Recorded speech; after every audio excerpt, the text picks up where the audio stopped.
Thank you so much, Freak. Happy to be bringing you the first Verizon post-game interview with Bjergsen. As Freak just said, there are many banners that have been achieved by TSM, but this is the first one since 2017. Quite a journey it has been.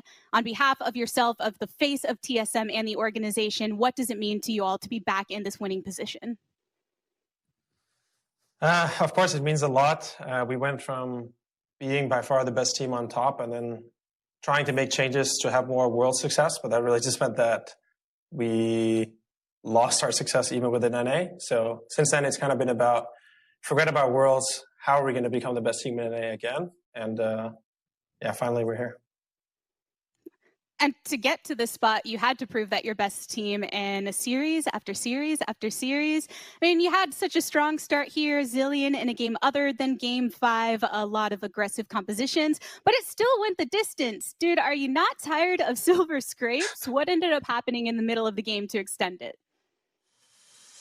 Yeah, I think in the Game 3, we just didn't execute as well. We still made a lot of picks, but it felt like they were also getting a lot of kills back on us. And Game 4, I think we kind of started matching FlyQuest style a little bit too much. They are just a really strong team fighting kind of front-to-back team.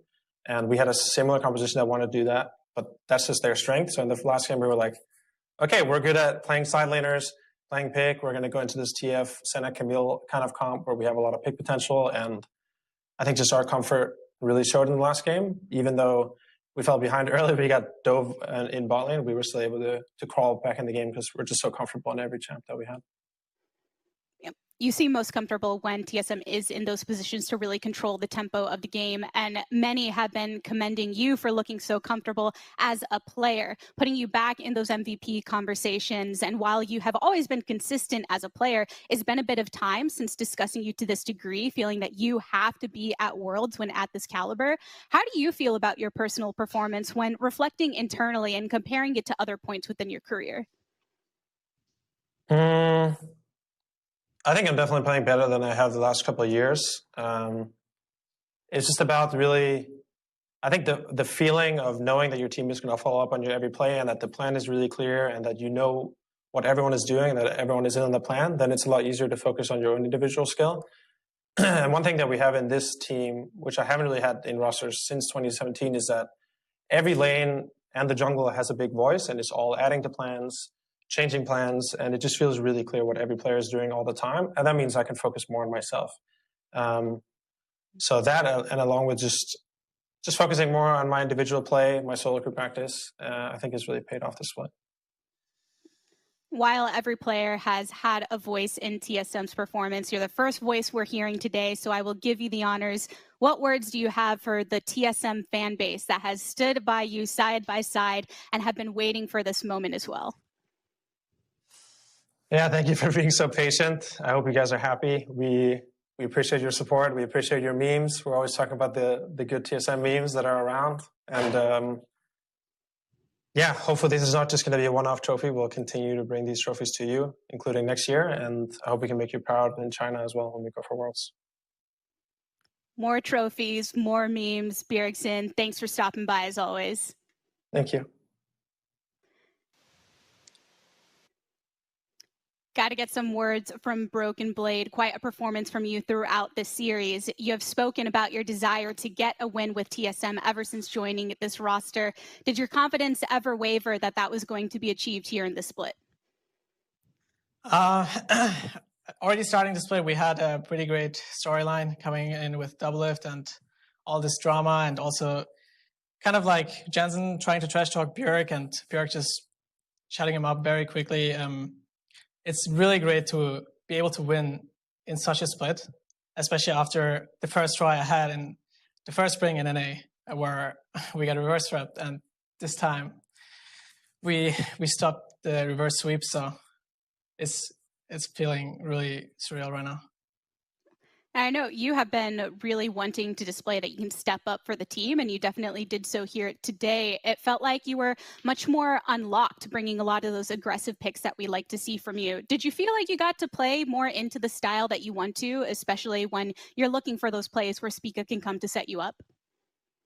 Definitely. I think my team has a lot of trust in me playing the champions that I play and the playstyle that we are playing. They are confident that we are able to get wins playing this way, and it's definitely great that they're putting me on this kind of champion in the most important game in the series, in the playoffs. I mean, so. And there's so many things that we can point to that are great to see, like that, seeing you be able to step up in that position, the growth that has been had by all these players. But it's very different from the TSM we saw at the beginning of the split. You mentioned some of the drama in coming into it. Reflecting back on that journey to get to this position in the #1 spot, what do you think was the key to making this rise? Was it the momentum after having a roster shift, something that was clicking in practice particularly? What was it? So in the beginning, obviously, having a new player joined from spring to summer, other teams are going to have the advantage of, if they're sticking together, that they're already used to all 5 players, and we had to get used to each other first. Also, we had a phase where we were swapping treats and Bifrost, and yeah, we just kind of got used to it, like used to playing together, and we eventually found our best way of playing. And also, playing in the losers bracket made us get a lot better. So I'm really grateful for that. We had a lot of games, and yeah, the journey just was the best experience. Even if we would have lost today, I would have been happy. Even if I would be a little bit sad that we would have lost, but I mean that we won is just, it's something that I really wanted for a very, very long time, and now I finally got it. And the next step is Worlds, and hopefully we'll get really far. I'm sure it was an absolutely exhausting journey, but you also mentioned the benefit of getting that practice and getting to go through the losers bracket. And you've had such a strong contention here in the top lane. For you personally, in this preparation from Worlds, switching from the mindset of the LCS to international contention, what are you focusing on for the weeks to come? I'm not really sure. I'm kind of about to pass out, but yeah, we will just have to see. We'll have to go to China first, and then I don't really care who I play against. I just want to show that I'm there to compete, and I'm there to be.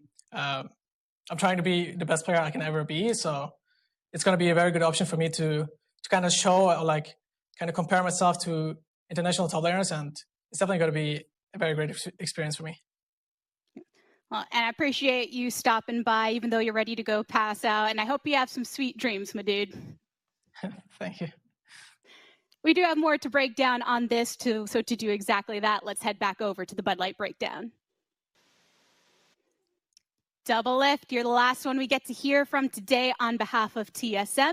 You've clinched another championship title, just spending a single split away. But every time another team comes back into that dominating position, it does feel a bit different than the last. So from this position for yourself, how does this title compare to your past experiences with it? Well, it feels really good to be back on TSM. I feel like, it work with a lot of my friends. I get to work in the same org as Lena. It's just been feeling really good since I came here, but also there's a lot of pressure because I think, nobody gets like a pass for performing poorly. And I played really badly in the beginning of playoffs, and I felt like I just needed a bit more time and to figure my things out and figure out my position on the team, just like how I want to play and how I want to like operate and communicate. So I was, maybe people doubted us. I'm sure internally our players, we doubted ourselves too a lot because we didn't start off great, but it feels really amazing to climb from the losers bracket.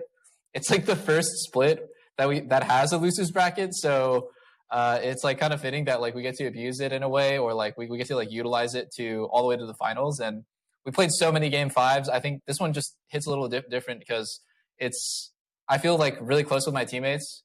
I actually love them a lot, and we hang out and talk, and we're just friends. And so it feels like I'm not just winning this for myself, but for people I care about and for an org I care about. I think that's one of the greatest things for anyone when they're tuning into TSM Legends, for instance, really seeing that camaraderie that's built among you all, some of you having worked together in the past, some kind of coming together as this collective for the first time. And at the start of the year, you talked about how you do enjoy kind of this underdog positioning and mentality as opposed to having to fight in that top spot. You mentioned the double elimination bracket that you just had to soar through. combining that synergy with that underdog mentality, do you feel that that contributed at all to the way that you were all able to power through with such momentum? I think we couldn't have started off as bigger underdogs because we immediately got knocked out 3-0. And then a couple series later, we're like in the ropes, down 0-2, one game away from being out of playoffs. And it does feel good because I think community expectations do actually affect the team.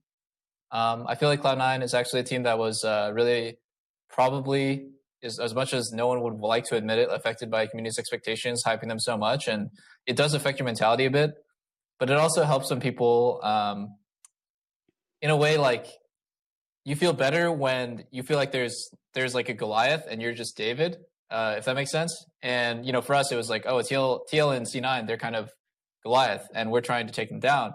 And along the way, we just ended up being better than them. So that feels pretty sick.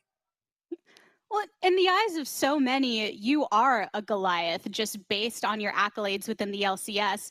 And it was interesting to hear some snippets. For instance, the one that you shared where you said, I'll be the sidekick. Bjergsen is the main character and everyone wants to see him win. And I don't think you're ever going to be able to shake off that star power, especially with the power of everyone that supports you.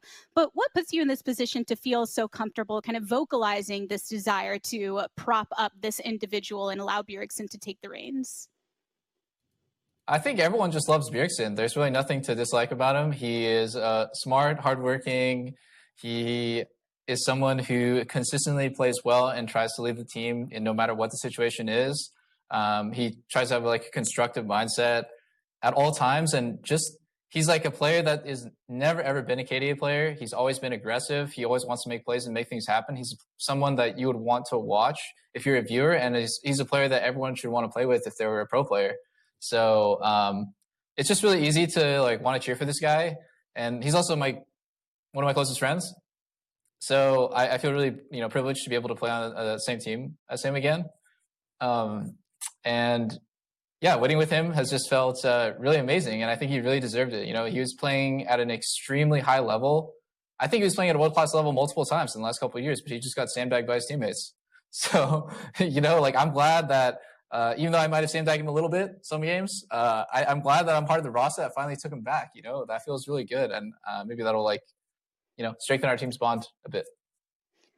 And to have a world caliber performance at Worlds from Bjergsen, it does require everyone to kind of put that best foot forward, as you know. And I think everyone has been stepping up in that capacity. We've seen this kind of switch towards a very aggressive orientation for TSM, wanting to control the early game. Spica stepping up a lot. You foreshadowed the fact that he would be one of the junglers that others should fear.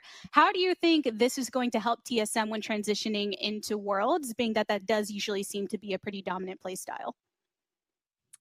I think it's really great that we're a team. Like, I don't want to discredit any of my past teams or experiences, but I was on Team Liquid for 2 years and we won 4 splits back to back. But pretty much every single time we won the same way, which is we were playing a front to back, very relaxing sort of out team fight playstyle, and we only played the bot lane. And I think there's a problem with that when it comes to Worlds, which is not only are you one-dimensional, but you're not actually actively looking for openings. You're just kind of playing the game, hoping the enemy team makes a mistake, and if they don't, hopefully you have better macro than them.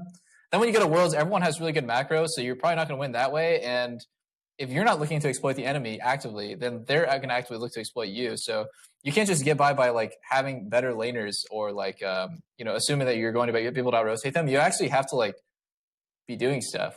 So I'm really happy that this team plays like this because we're a team that is always looking for a play. We're always trying to do something. We're always trying to accelerate the pace of the game. We're always trying to make the enemy team react to us. And it's been a while since I've been on a team like that. It's it must be a breath of fresh air for people to watch as well, because I think C9 for Spring Split was touted as that team, and they really fell off. But I think they did bring a level of aggression and a level of playmaking that teams just hadn't been seeing before in LCS. And I think we picked up a bit of that and try to turn it into our own style too.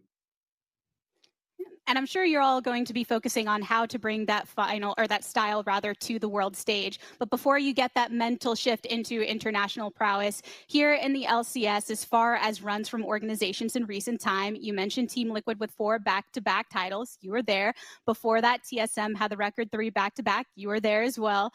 Do you feel that this run with TSM now having a championship title under your belt could be one to best all the rest that we've seen?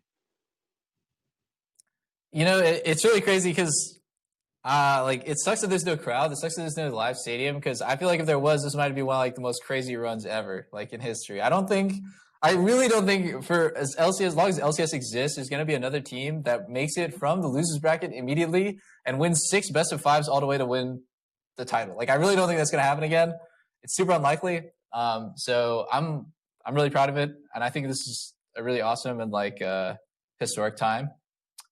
But yeah, I think assuming the context of like quarantine and stuff, this is one of the most exciting things and one of the most fulfilling things for me, because it's going off a pretty bad split. I had a lot to prove, and I think, we did it. We're the best now. Yeah, you proved it here today, and while it must have been a stressful moment bringing it to Game 5 so many times, from a fan perspective, we genuinely appreciate it, Doublelift. Thank you. Thank you. All right, everybody. That is the last that we are hearing from the TSM members today. They have plenty to celebrate on the docket for the rest of the evening, but we do have the fine gentlemen of the analyst desk standing by once again with the Bud Light Breakdown.